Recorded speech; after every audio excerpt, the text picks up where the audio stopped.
Good evening and welcome to TDM Talk Show. The rise of fake news is posing unprecedented challenges to journalism against the backdrop of an increasingly fragmented media landscape.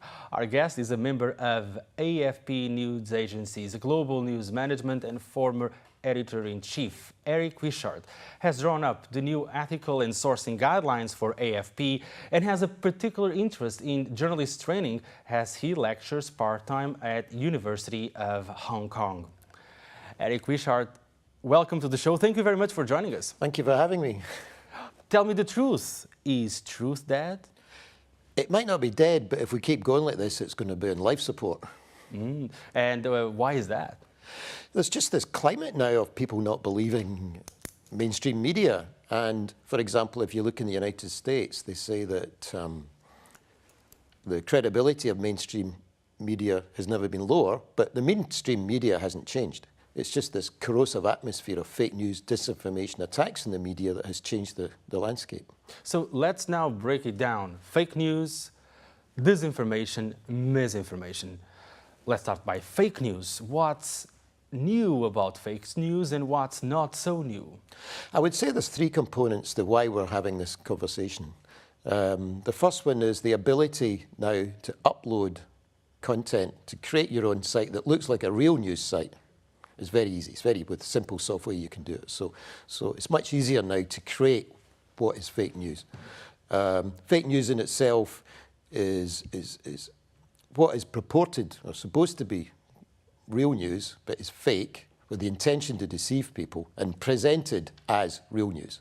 So that's fake news, which is a subset of disinformation. Okay? And if you combine that with a particularly toxic political atmosphere, be it in the United States, Europe, Brexit, the migrants, also out in Asia, the Rohingyas, political situation in the Philippines, you have this environment for this. Add social media, and you've got a perfect storm. And this is why it's become such an issue now. What about misinformation, which is not necessarily and exactly fake news? Well, I would say that fake news is a subset of disinformation. So disinformation is intentionally false. Disinformation, the object of disinformation is to mislead people.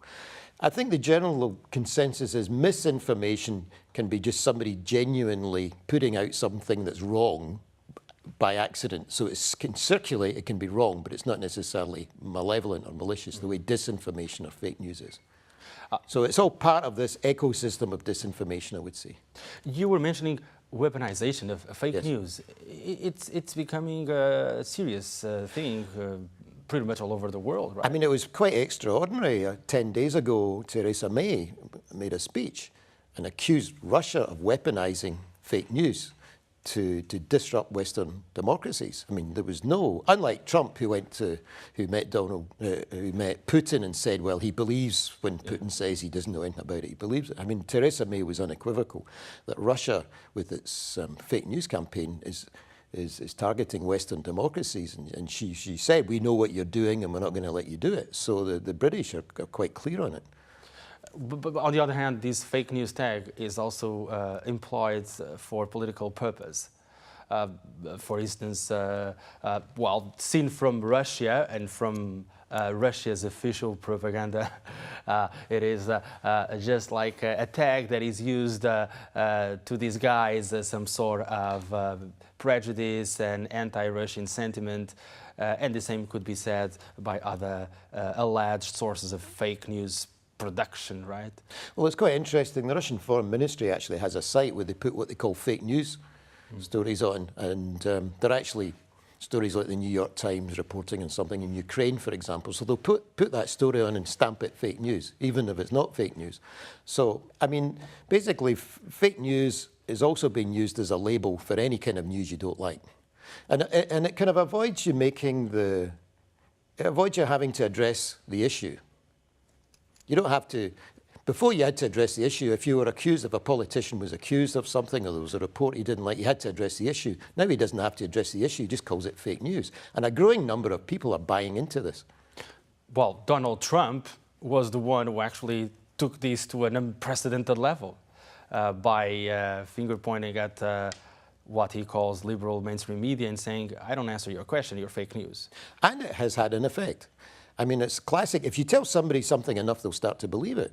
And as I said, I mean, the credibility of the mainstream media is at an all-time low in the United States, not because it's changed, not because it's got worse, just because of this effect of this hammering it's fake news, and also it doesn't fit certain people's political views. So it's convenient to say it's fake news.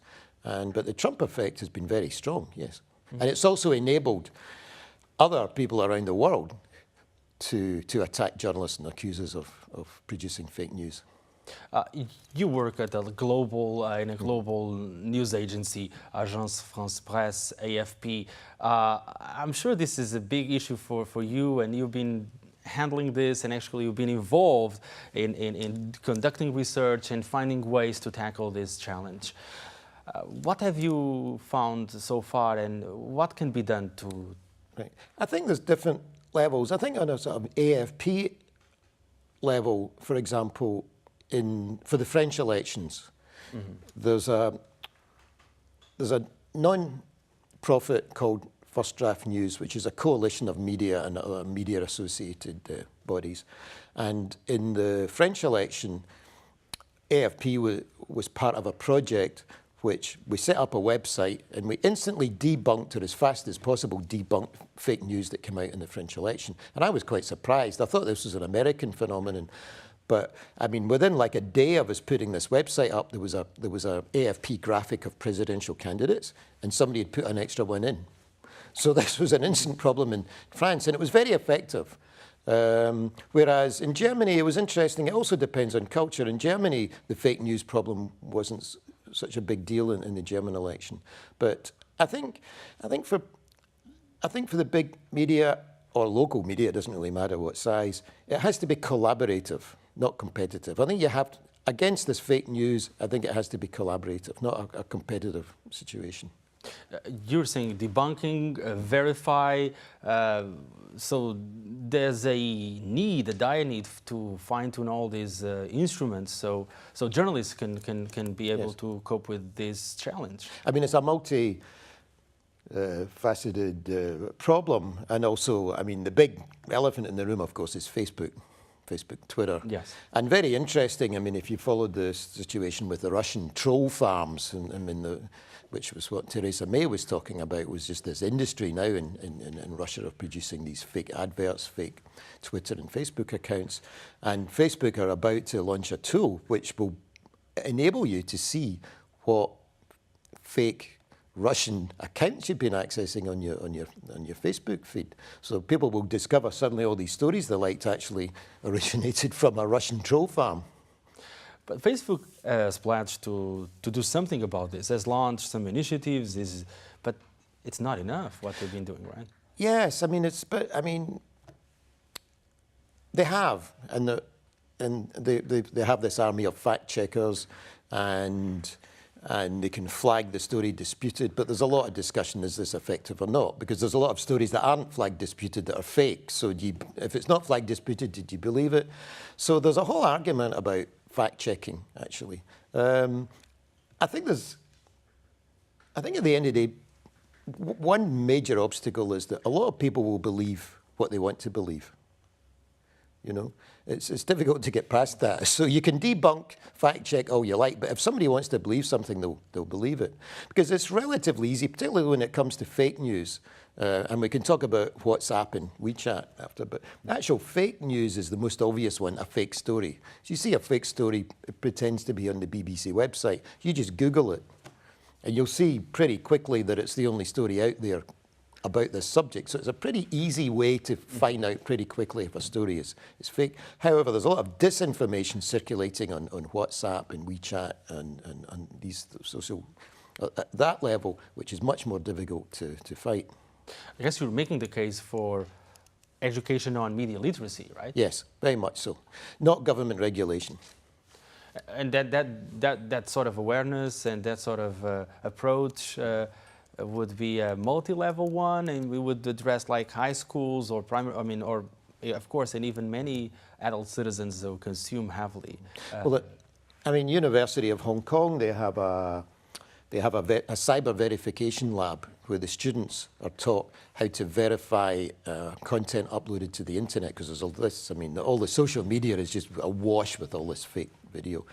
And also the university has an online course which anybody can sign up to about fake news and how to find out if yourself check if something is fake or not. So the tools are there, and you know, and for example, in the Philippines, one of the big broadcasters has an outreach program around the country with universities and schools to teach students how to see the real from the fake, and so it has. There's multiple levels, but there has to be. I think we're in it. This is like this is an international crisis. This is not a passing phase. I mean, this isn't, right? Yeah, and it's going to get worse. I mean, if we thought the last American election was bad, what's it going to be like when Donald Trump's up for re-election? This is getting worse and worse and worse. The Italians are already worried about the Russians turning their attention to them. And this is now. This isn't something that's either going to go away or is going to happen in 10 years' time. We're in the middle of it now. It affected Brexit, it affected the American election, and there were even fake accounts related to where I come from in Scotland for the Scottish independence. So it's everywhere, and it has to be. It's not going away. So you would say it's toxic, it's corrosive for the society and for democracy. Yes. I mean, it's undermining the electoral system. I mean, I think it'll be very interesting. I mean, Facebook, they actually finally published these fake ads and fake accounts, and again, that came from Russia. I mean, the Russians are not the only ones involved, but this is a definite campaign coming out of Russia, and Theresa May said it very clearly, and there's no sign of it ending. This may well make the day for those who are keen on tightening their grip on freedom of expression, on press freedom, right? Some would say that is already happening. How do you regard this? How to strike a balance between the need to fight back fake news on the one hand, but also make sure that we preserve these much cherished values? Well, as I said, I don't see how a government can decide what's fake news or what's not. I think it's got to be self-regulated. I think the internet giants like Facebook and Google have got to do it. I think that at the media literacy level and a family level, I mean, it's got to come from there. I mean, you cannot have authoritarian governments who would control the flow of information anyway, deciding what's fake news or not. But even in some Western democracies, sure. Some would say, some are labeling them as illiberal democracies. You can see something looming, right? Well, I mean, in Europe they were talking, the EU have been looking at the fake news problem, and they've been talking about having legislation against it. But it's just seen as not a practical option, because once you get, I mean, I think hate speech is something that can be regulated, but when you get into trying to define and legislate against fake news, it's not that easy. And also, again, what's fake news? It can be, are you going to stop satire, for example? I mean, who decides? So I think the solution has to come from somewhere else. You're talking about a collaborative effort, which would involve legacy media organizations, of course, new media, internet giants. Which is existing already. Facebook, Google News Lab, with the big media, with this first draft project. This already is in place. I mean, it worked well in France for the French election. But, I mean, if you look at first draft coalition, for example, in the Philippines, I think there's only 3 or 4 members of this because of the nature of the media in the Philippines. It's very competitive. Quite a lot of the media is pro-Duterte. So it's difficult to get the same traction as you would get in another situation. And the Philippines has a major fake news problem. And, I mean, it's all around Asia. People think about Donald Trump. But, I mean, you know, Myanmar had a very restricted internet up until what, 2, 3, 4 years ago, and with smartphones now, the first thing that happened was fake news, disinformation circulating about the Rohingyas. The Rohingyas, I mean, this partially fed this crisis. And then, of course, Aung San Suu Kyi came out and said it was fake news, the reports of the massacres. So it's everywhere. But I think something we haven't quite touched on is really WhatsApp and the yes. This is actually below the radar and in many ways more dangerous. Especially when you look at WeChat, and you look at mainland China and also the surrounding region, the world is all there. Like every thing you may do is basically migrating to WeChat. But it's quite interesting in China because this is something that's, I mean, people know the media situation in China, but actually on the Weibos and WeChat, there's a lot of a lot of the disinformation that is spread as social, cultural, silly stories that go out. But it's very quickly pounced on by other Weibo users and denounced. And there's a lot of pushback against this just on a citizen level, not on a government level, a citizen level, which is quite interesting. But I mean, there was not that long ago in India on WhatsApp, on a sort of local group in a village, a small town, there was a disinformation message circulated that there were men coming from outside the community to the town to kidnap children. And the end result was that by bad luck, a group or one or two groups of men in cars drove into this community and they were lynched, they were killed because of this disinformation. And this is on a WhatsApp level. And you know, that's not reaching, that's very difficult to reach fact checkers. I mean, there's a very active fact-checking, debunking set-up organisation in India now to knock this down. But it's everywhere. But I mean, these are situations that cost people's lives. These aren't just jokey pretend stories. So people are dying because of fake news. You were mentioning some, I could say, best practices or examples of all that effort, first draft, but there are coalitions or joint efforts by media organizations or journalist groups or people who truly understand that the only way to fight back is by a collaborative approach. When you look at what you've studied, which would you consider, you know, a good practice and an example of the way ahead? I think definitely I think it has to be recognized internationally that this is like a major public health crisis. This is like an epidemic or a pandemic. This isn't just a passing phase, first of all, and I think governments have to address it. I think there has to be, on one level, there has to be media literacy taught in schools. I think at home, parents, if they're responsible, should discuss this, you know. I think that also people have to take things a bit more seriously when they go on Facebook and Twitter and share these, and, you know, don't just tweet the first headline. I mean, share the first headline, you say, ask yourself, is this credible? And I think when you're on a sort of first draft, AFP, other media level, I think it has to be more targeted. There's no way that, I mean, there's a site called Snopes, which SNOPES, which kind of is very good at knocking down, but they knock down all sorts of silly stories and crocodiles coming up from sewers or whatever. They'll knock down any stories. I think if it's going to be a major effort by big media, I think it has to be quite targeted. For example, for an election in a country. A collaborative effort to, we're not saying compete on the actual story coverage, that's one thing, but on the actual debunking, you can't do this on your own.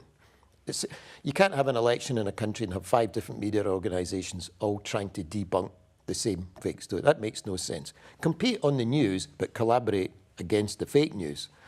And I think you also have to be selective. You can't, there's always going to be crazy stories out there. What you have to do, I think, is target stories that really are important. Elections, natural disasters, conflict situations.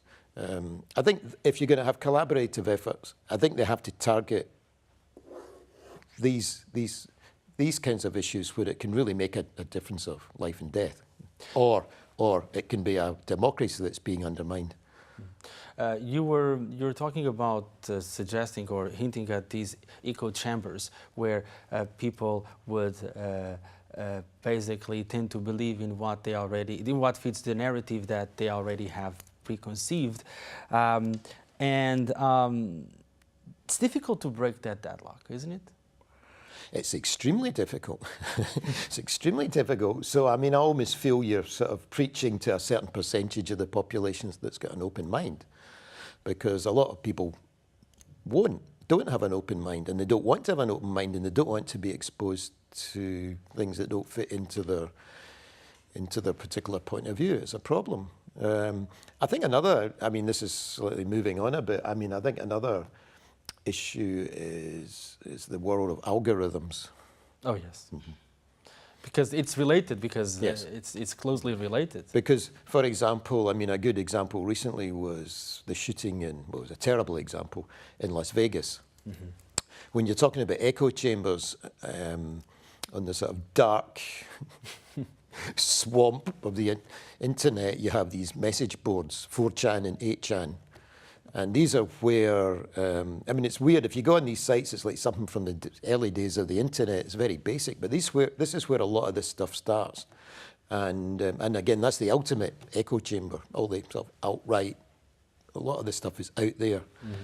And for example, in the Las Vegas shooting, very shortly after, when there was more than 50 people killed, the story emerged from these message boards that the person who'd done the shooting was actually, it was a male who was a Hillary Clinton supporter who didn't like Donald Trump and didn't like the right wing, and he was the shooter, which of course was completely false. But this got picked up, went viral, and then this is where the Google algorithms kicked in. And so if you actually, in the hours after that shooting, if you actually Google searched Las Vegas shooter, his name would appear. This guy had nothing whatsoever to do it, but this is the effect of the algorithms taking over. And the algorithms, these are secret, these are kept secret, nobody knows how these work. But this is a problem. In Facebook, it went to the top of Facebook trending topics, the name of this man. It had nothing, I mean, this was just a complete figment of somebody in the dark side of the web's imagination. And it went to the top of the search, and this is the algorithms. I mean, I don't know if you saw 2001, A Space Odyssey, where HAL, the computer, takes over the spaceship. The modern HAL is the algorithm. And this is a problem.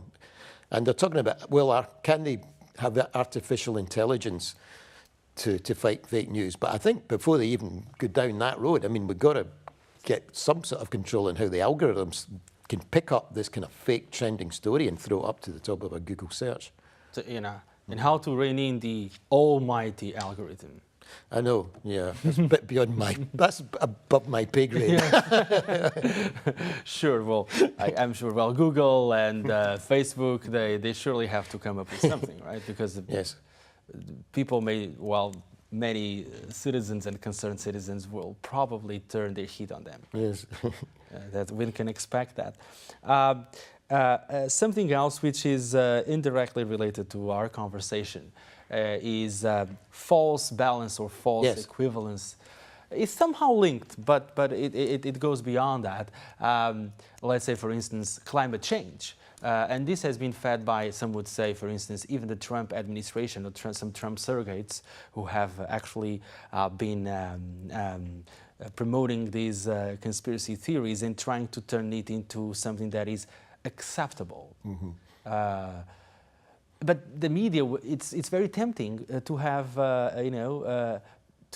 for the sake of a sort of a balanced narrative, to have, someone who's explaining why climate change is scientifically proved, and the other guy who's just a conspiracy theorist who says, "Oh, this is not the case." And but this is becoming more common. And this is a real problem, actually. You should give the other point of view. A good journalist should always, when they're reporting, always try and get an opposing opinion, or you want to produce a balanced coverage.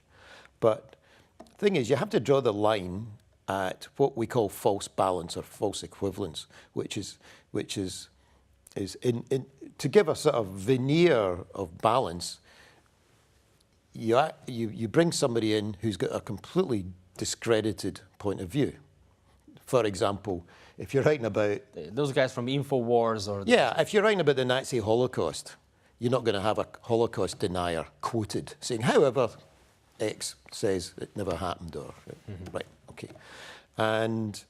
Or if you're talking about dinosaurs, you don't... creationists. Or...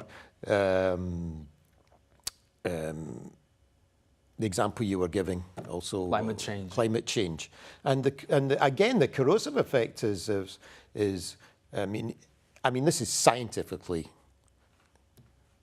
proven, but there's a kind of squeamishness in some circles just to accept it now. So increasingly, they're beginning to bring climate change deniers in. And if you quote them, a certain percentage of person will believe it.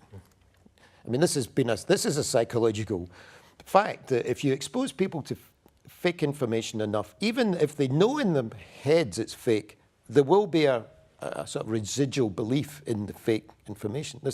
And so, by the pure fact of what we call false balance, I'm not talking about a sensible debate or discussion. If you're bringing in, if you're going down the road of false balance, this spreads this disinformation, and you're just feeding the beast in a way. And some some doomsayers, I shall say, are even hinting at a return to the dark ages in terms of scientific knowledge. Sure. If this continues like this. I mean, there's a lot of discussion about a return to ignorance in America, that anybody who's an expert or a scientist is just dismissed.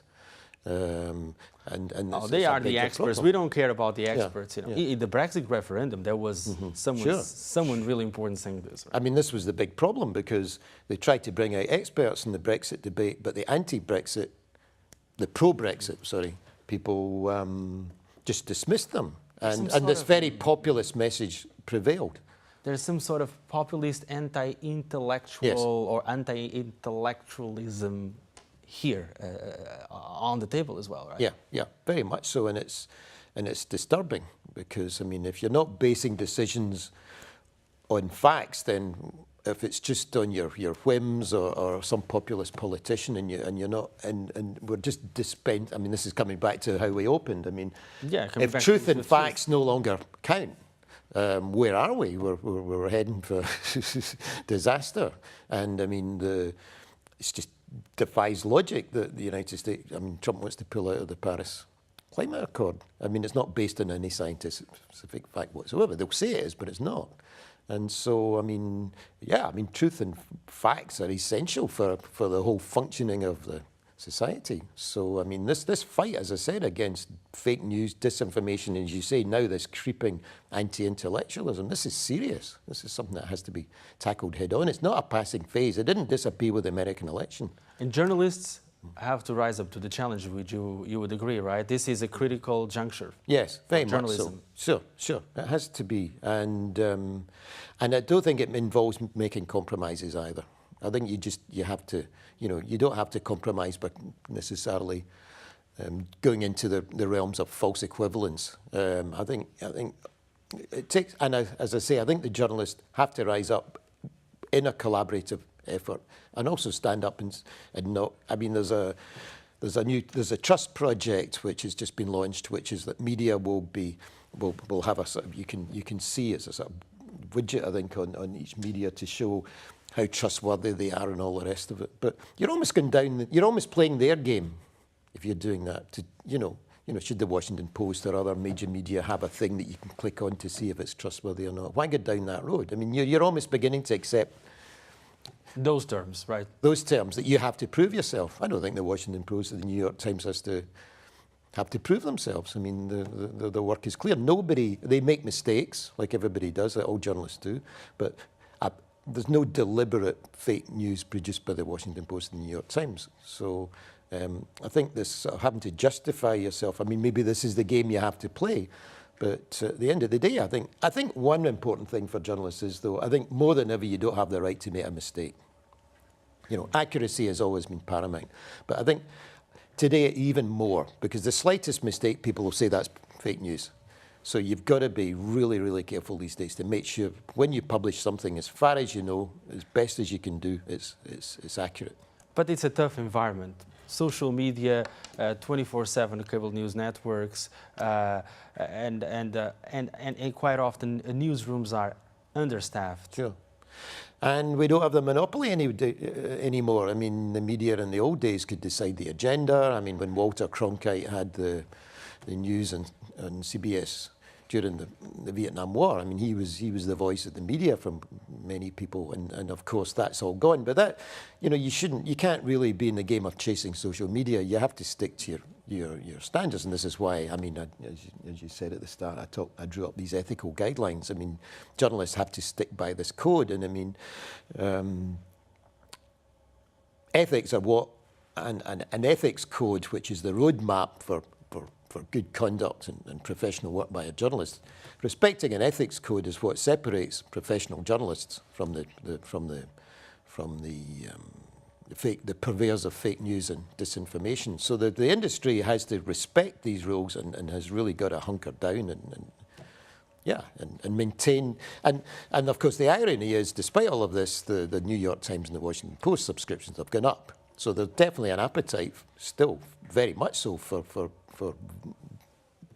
proper, researched reporting. So to wrap up our talk, there's a silver lining that you can see amidst all this overly challenging. Yeah, but it's not. This battle's not been won. I mean, I'm not. You know, this has got to be fought. This battle. This is not going to go away. And there's this creeping anti-intellectualism, this creeping. Lack of belief in the mainstream media. This is a corrosive, and this won't just go away on its own. This has to be fought at all levels, as I say, from an education level up to the media level to a Facebook, Google level. But this is a full-on fight now. And that is your mission, yes. Our mission, I would say. Eric Wishart, thank you very much for joining us. Pleasure to have you on the show. Thanks for having me. Thank you. Fascinating stuff. Thank you. Thank you. And to you at home, thanks for tuning in. We'll be back next week.